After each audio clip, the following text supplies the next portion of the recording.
et de donner au BAP, si on veut, un mandat raisonnable pour faire en sorte justement que les citoyens aient le temps de s'exprimer, qu'on ait l'expertise scientifique qu'il faut également là-dessus. Un mandat de 5 mois du BAP, la composition a été annoncée aujourd'hui, des gens qui sont des habitués du BAP, des experts, géologues ou autres. Cela dit, 5 mois pour faire le tour d'une question aussi controversée, aussi complexe, alors que le BAP n'a même pas le mandat de remettre en question le préjugé favorable.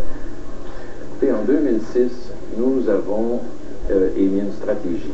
Tous les pays du monde, d'ailleurs, qui ont des possibilités d'avoir justement ce gaz naturel, le font actuellement, que ce soit en Autriche, que ce soit en Allemagne, que ce soit en Chine, en Inde, que ce soit aux États-Unis, en Australie, partout actuellement, les gens sont favorables à cette industrie-là. Mais une industrie qui se doit d'être encadrée. Et je suis très conscient que c'est le rôle de notre ministère, le rôle du ministère de l'Environnement, de s'assurer justement que cette opération se déroule dans les conditions les plus sécuritaires. Pourtant, il y a des gens qui se disent que c'est déjà allé trop rapidement, d'autant que vos annonces sont peut-être assombries, je vous le laisserai dire, par le fait que depuis 24 heures, encore une liste de noms de gens qui ont travaillé dans des cabinets de ministres, même à l'environnement, à l'époque, bien sûr, vous n'étiez pas, donc qui ont pu contribuer à développer la stratégie, qui ont pu développer le préjugé favorable, et aujourd'hui se retrouvent du côté de l'industrie. Et donc là, ce n'est pas de nature à élever le niveau de confiance envers le gouvernement qui aujourd'hui veut rassurer la population. Alors, on va faire les choses comme il faut.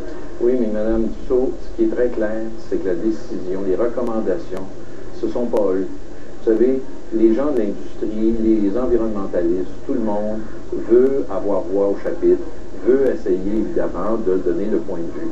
Mais là, on a un organisme qui est neutre, qui est objectif, qui a un code de déontologie, et cet organisme-là va tenter de faire la lumière sur cette industrie du gaz naturel, là, qui est vraiment là, extrêmement importante pour l'avenir du Québec. Je reste quand même un effort, si vous permettez, sur ces libéraux de cabinet. Vous-même, vous avez un directeur de cabinet. Oui. Au moment où on se parle, votre directeur de cabinet, il a accès à des documents confidentiels. Oui. Alors, les gens qui sont aujourd'hui du côté des lobbies, qui étaient auprès de Mme Beauchamp dans le temps, ou même de Mme Normando, ou des autres ministres, avaient accès à tous ces documents confidentiels qui préparaient la stratégie du gouvernement. Êtes-vous à l'aise avec le fait qu'aujourd'hui, leur présence du côté de l'industrie discrédite votre démarche? Mais je veux bien vous croire que votre démarche est indépendante avec le BAP et tout ça.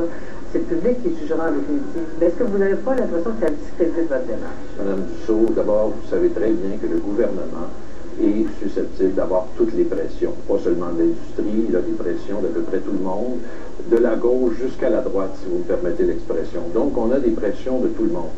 Je pense également, et vous le savez très bien, que dans le domaine des relations publiques, des communications, des associations, qu'elles soient patronales, syndicales ou autres, souvent on a des gens de plusieurs partis politiques, Parti libéral, Parti québécois, DQ, conservateurs, etc. Ça donne comme ça, c'est les libéraux qui occupent à peu près tout le lobby du gaz. Bien là, c'est sûr qu'on a, mais vous savez, quand il y a eu le débat sur l'uranium, M. Loubier, à l'époque, était accusé par le député de Québec solidaire d'être un lobbyiste. Je ne pense pas que M. Loubier était un libéral. Alors, dans ces dossiers-là, vous savez, mais ce n'est pas eux qui vont décider, et je pense que c'est très clair. Deuxièmement, il y a un commissaire au lobbyisme, et là, même le Parti québécois a dit, ben, vous savez, il devrait reviser sa décision. C'est une loi que le Parti québécois a passée pour qu'il y ait un commissaire au lobbyisme sur ces questions-là. On ne parle pas nécessairement d'égalité, mais aussi d'éthique, donc êtes-vous à l'aise avec ça? Êtes-vous à l'aise avec l'éthique? Moi, je suis à l'aise avec le fait que le bureau d'audience publique va faire le meilleur travail possible et pour moi, c'est ça qui est important. Je regardais le mandat du BAP, effectivement, l'encadrement, les questions de sécurité, vous allez faire appel à des experts. Cela dit, il y a une chose fondamentale dans ce débat-là et je me demande où et quand va se faire le débat de la propriété de ces ressources naturelles-là. Vous n'avez pas fermé la porte, vous, personnellement, à débattre de la question de la nationalisation. Il n'y en a pas question. Oui, mais ça, là-dessus, je dois vous dire que ce que j'ai dit là-dessus, c'est que un gouvernement peut toujours intervenir dans ce dossier-là. Personnellement, je pense que c'est des enjeux de campagne électorale, peut-être un jour, mais pour l'instant, ce n'est pas l'agenda du gouvernement. Oui, mais évidemment, une des inquiétudes de la population ou des environnementalistes, si on peut le souligner, c'est de dire, écoutez, en Norvège, par exemple, on détient 51% de la propriété. On possède notre hydroélectrique. Est-ce qu'il n'y a pas un modèle d'affaires qui serait de nature à rassurer les citoyens, plutôt que de penser que ça va être salissement où ça va être des compagnies québécoises qui peuvent être vendues n'importe quand à des étrangers, qui pourraient être propriétaires de nos ressources naturelles, qui valent des milliards, semble-t-il, si on suit la logique gouvernementale. Oui, mais Mme Dussault, je pense qu'on va y aller étape par étape, si vous le voulez bien. Je pense que la première étape, c'est d'essayer de faire la lumière, d'essayer d'avoir un encadrement qui soit le plus sécuritaire possible pour le citoyen. Je suis très conscient que c'est le rôle de notre ministère et on va exercer nos responsabilités pour vraiment faire en sorte là, que la sécurité du public n'est pas menacée dans ce développement. J'ai posé la question à Mme Normando plus tôt cette semaine, je vous la pose à vous aussi. René Lévesque a fait de grandes choses pour le Québec en nationalisant les droits d'électricité. Vous, est-ce que vous inspirez René Lévesque pour faire en sorte que le gaz naturel soit la propriété des Québécois, de refaire René Lévesque a été très inspirant pour beaucoup de choses. Je pense que toute la question de la nationalisation, c'est une question qui sera débattue peut-être plus tard un jour, je ne sais pas. Moi, ce que je sais, c'est que c'est une industrie naissance. Ouais. D'abord et avant tout, il faut savoir si cette industrie-là, comment elle doit être opérée. Dernière question, parce que je veux relancer ce que vous venez de dire. On parle de développement durable. Il y a l'environnement, il y a la société qui est en cause là-dedans, il y a l'économie. Et donc, la question, le modèle d'affaires est important. Vous, comme ministre du développement durable, pouvez-vous prendre l'engagement aujourd'hui de dire, moi, je vais défendre, je vais lancer, il faut faire le débat sur le type de propriété et vous donner d'un indice où et quand ça va se faire?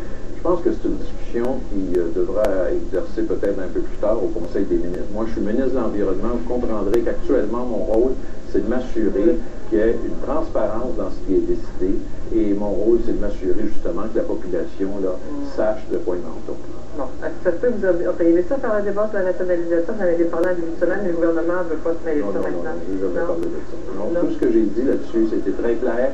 J'ai dit, écoutez, est-ce que le gouvernement peut décider, mais ce n'est pas dans notre agenda. Très bien. Merci beaucoup, M. Arcan. C'est toute une rentrée pour vous au ministère de l'Environnement. Merci. Un peu plus tard à l'émission, le quotidien des enfants de soldats, comment vivent-ils l'absence de leur père ou mère partis faire la guerre? Et au retour, le bilan de la semaine avec Michel Pepin et José Legault et aussi les réponses à notre question du jour. Quelle nouvelle vous a marqué cette semaine? À tout de suite.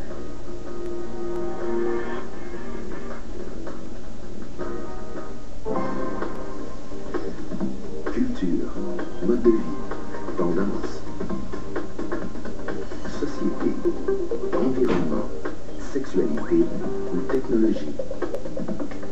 RDI vous propose la série documentaire canadienne 109. Pour mieux comprendre ce qui sort de l'ordinaire et être à l'affût de ce qui se fait neuf dans notre société, 109, animé par Mireille Bigler, samedi 19h30 sur RDI. Wow, il me semble que t'as de l'air en forme. Ouais, je me sens bien. Tu vas aller au gym, hein? Ben non. Tu te teins les cheveux, hein? Ben voyons donc. Yoga? Non. Tai Chi. Non. Ouais, ben je sais pas ce que c'est, mais ça marche. On trouve 44% de l'apport quotidien recommandé en fibres dans seulement un tiers de tasse de céréales All Brand Buds. Et elles aident à votre régularité. Essayez-les. All Brand. Ah ben. Quand vous roulez en motocyclette, vous faites partie d'une communauté de passionnés comme vous, hommes et femmes, jeunes et moins jeunes, avec qui vous tissez des liens serrés. La famille des Cruisers de Honda vous offre 2 séries modèles, comme la gamme des VTX Shadow, avec en vedette la Spirit 2009 à 6 999 $, ou les VTX 1300 2009 Custom et Rétro à 10 999 $. Et pour un temps limité, obtenez jusqu'à 2 900 $ de rabais pendant l'événement Vive l'été de Honda. Et puis, et vous aussi vous direz Vive l'été sur ma Honda.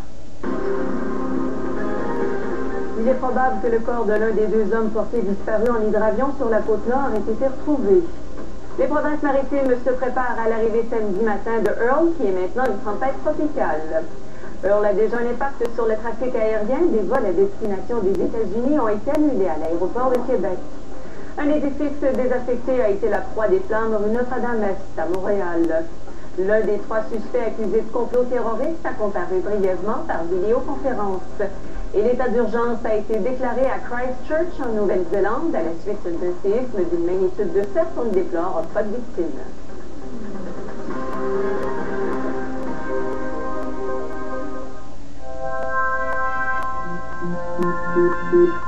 Il guide. Il divertit. Il s'ajuste. Il tire. Il voit. Il appelle. Et il trouve toujours sa place. Plus au mètre cube. Voici le terrain, le nouveau multisegment compact de GMC. Les repas pour l'école, ça commence chez Walmart. Je peux pas croire qu'il commence l'école. Le grand jour, je suis sûrement plus stressée qu'elle. Tout ira pour le mieux. Cette journée-là, Tout sera merveilleux. je l'oublierai jamais. Le grand jour, le grand jour. Leur marque préférée pour les repas, toujours à prix imbattable. Walmart. Économisez plus, vivez mieux. Avez-vous planifié vos investissements? La reprise va-t-elle durer?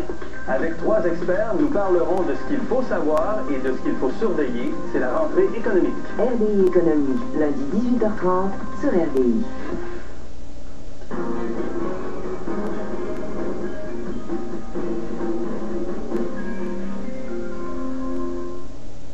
Voici maintenant, comme à tous les vendredis, les 7 jours de 24-60. Et c'est la commission Bastarache qui a occupé l'avant-scène de l'actualité. Cette semaine, les avocats du gouvernement, du Parti libéral et de Jean Charest ont tenté par tous les moyens, et pas toujours les plus gracieux, de miner la crédibilité de Marc Bellemare. Et la semaine s'est terminée par un nouveau rebondissement. Marc Bellemare a répondu à la poursuite en diffamation que Jean Charest a intenté contre lui par une autre poursuite. Autre dossier chaud, on en parle un instant, les gaz de schiste. Le gouvernement libéral a rejeté les demandes de moratoire et a confié aujourd'hui au BAP un mandat limité sur la question après la nomination d'un ancien chef de cabinet libéral à la tête de l'industrie gazière. Le gouvernement a dû se défendre d'avoir des liens trop étroits avec ceux qui veulent exploiter la ressource. Et puis sur la scène internationale, une rencontre rare a retenu notre attention. Après presque 2 ans de silence, les chefs israéliens et palestiniens ont répondu à l'invitation du président américain et repris les négociations. Alors mes invités, José Legault en studio. Bonsoir José. Et Michel Pepin, notre chroniqueur radio, analyste à Québec. Bonsoir Michel Pepin. Bonsoir Anne-Marie. Bonsoir José. Bonsoir. Alors donc, sur le premier thème, la commission Bastarache, si vous aviez à parler de l'effet Bastarache sur le gouvernement libéral, José. Bien, c'est un effet de cumul, finalement. Ça s'inscrit dans une année de problèmes assez majeurs pour le gouvernement Charest. Et là où la commission Bastarache et surtout les allégations de Mme Bellemare font le plus mal, c'est que ça vient vraiment river le clou, frapper sur le clou des questions d'éthique, d'intégrité, de financement des partis. C'est de ça dont Maître Bellemare parle constamment. Alors c'est un peu, pour les gens, et c'est une majorité de Québécois qui croient les propos de Maître Bellemare sur le site du Premier ministre, c'est comme une espèce de confirmation à leurs yeux qu'il y a des problèmes d'éthique importants au gouvernement. Donc évidemment, ça ne peut qu'aggraver sa situation au niveau d'une popularité, des appuis, des intentions de vote qui étaient déjà vacillantes depuis plusieurs mois. À Québec, Michel, est-ce qu'on sent beaucoup d'inquiétude dans les rangs gouvernementaux? Est-ce qu'on sent qu'on est en situation de crise? Parce qu'effectivement, il y en a qui vont jusqu'à dire qu'il y a une crise au gouvernement. Est-ce que c'est exagéré? Si on en juge, en tout cas, par les réactions du gouvernement, par la réaction de M. Charest, lundi, en fait c'était mardi dernier, tout de suite après que M. Bellemare a commencé à témoigner, que encore lorsque M. Bellemare a demandé le statut de participant, l'avocat du Parti libéral du Québec s'est empressé de parler aux médias en contradiction avec une directive du commissaire Bastarache. Même la création de cette commission-là, la commission Bastarache, s'est faite dans des délais très très courts. Et concernant cette commission-là, on a l'impression que le gouvernement a réagi plus souvent qu'autrement dans la précipitation. Et c'est l'approche cousine de la panique. Alors, quand même, ça va pas très bien et on ne se sent pas à l'aise du tout, pas du tout dans une situation stable, c'est clair.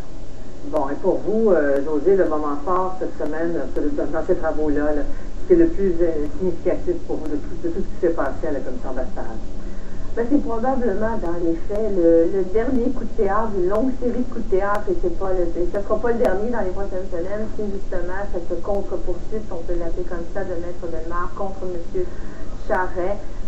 C'est vraiment comme si ça avait bouclé la boucle d'un affrontement majeur. On n'a jamais vu ça, hein, de mémoire d'hommes et de femmes, un affrontement